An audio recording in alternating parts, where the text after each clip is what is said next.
नमस्कार दोस्तों, आप सभी का स्वागत है हमारे चैनल में।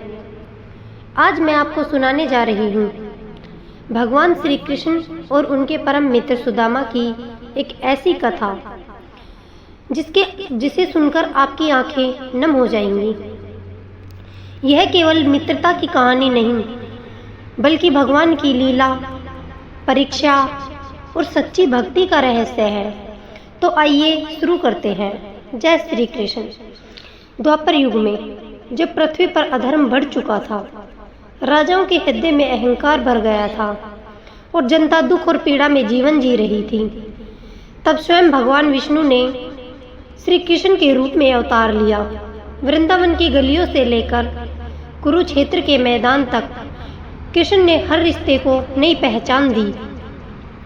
लेकिन उन्हीं रिश्तों में एक ऐसा रिश्ता भी था जो राजा और गरीब के बीच नहीं, बल्कि आत्मा और आत्मा के बीच जुड़ा था। यह रिश्ता था श्री कृष्ण और सुदामा का। उज्जैन के पास स्थित गुरु सांदीपन का आश्रम, जहाँ राजकुमार और साधारण बालक सभी को समान शिक्षा मिलती थी, वहीं पढ़ते थे दो मित्र। एक थे द्वारका के भविष्य के राजा श्री कृष्ण और दूसरे थे एक निर्धन ब्राह्मण पुत्र सुदामा। दोनों की मित्रता इतनी गहरी थी कि वे एक दूसरे के बिना भोजन भी नहीं करते थे। एक दिन कृष्ण बोले, सुदामा देखो, आज मैं तुम्हारे लिए जंगल से मीठे बेर लाया हूँ।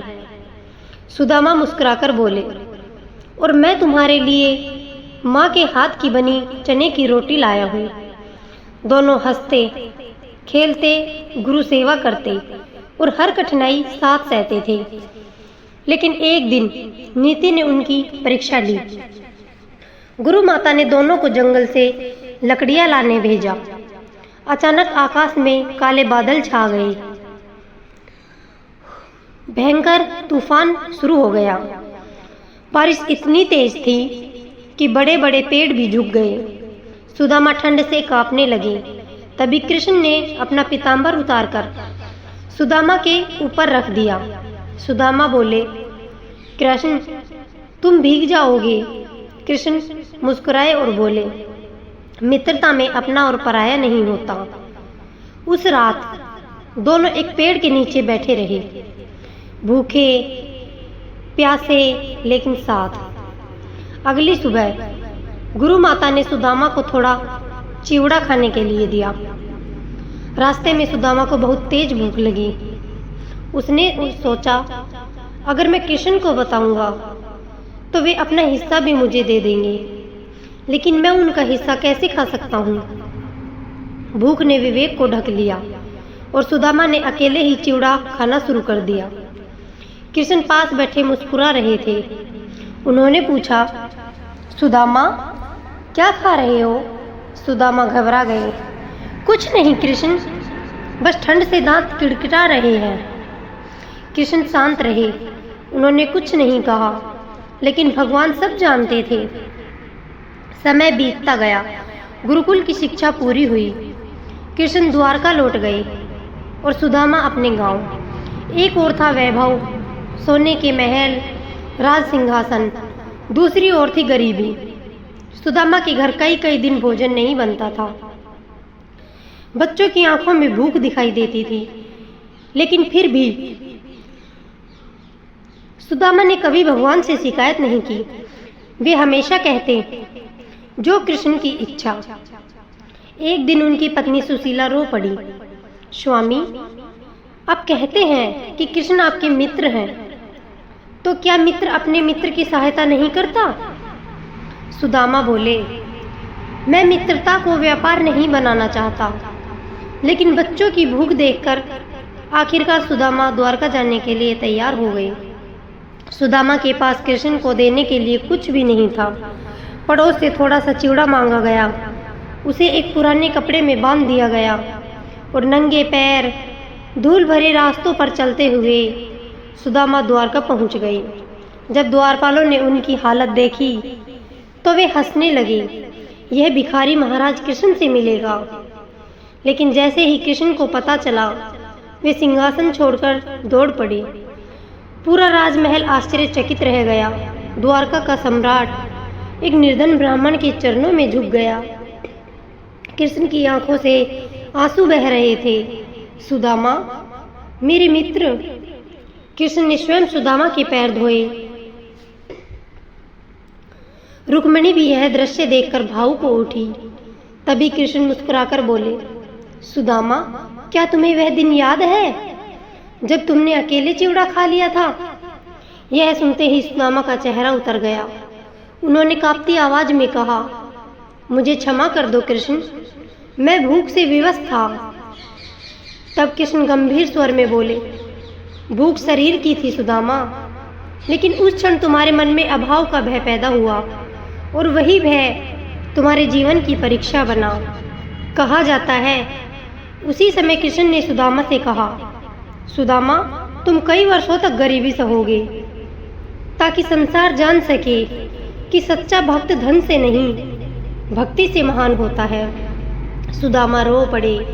उन्होंने कृष्ण के चरण पकड़ लिए। प्रभु, मैं सब सह लूंगा, बस आपका प्रेम कभी मत छीनना।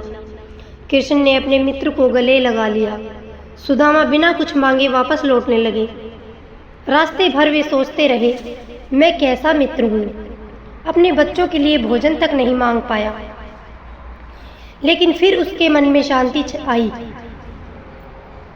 नहीं, मैंने कृष्ण को देखा, यही सबसे बड़ा धन है। जब सुदामा अपने गांव पहुंचे तो वे आश्चर्यचकित रह गए। जहां उनकी टूटी झोपड़ी थी, वहां अब एक भव्य महल खड़ा था।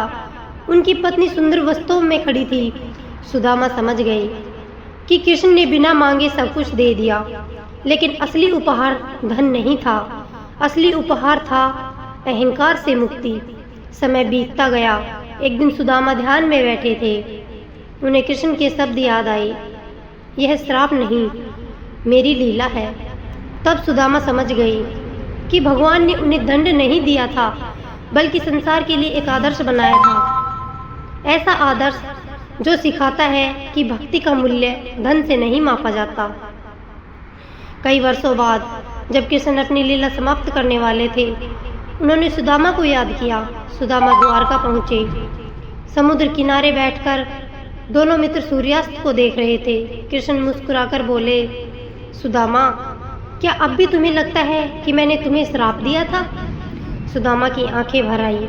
उन्होंने कहा, नहीं प्रभु, अब मैं समझ गया हूँ, वह श्राप नहीं, आपका आशीर्वाद था।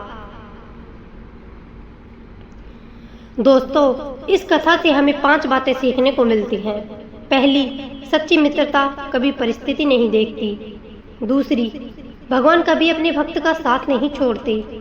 तीसरी, जो हमें श्राप लगता है वही कई बार सबसे बड़ा आशीर्वाद होता है। चौथी, अभाव मनुष्य को तोड़ता नहीं बल्कि भगवान की ओर करीब ला सकता है। और पांचवी, भगवान को धन नहीं भाव चाहिए।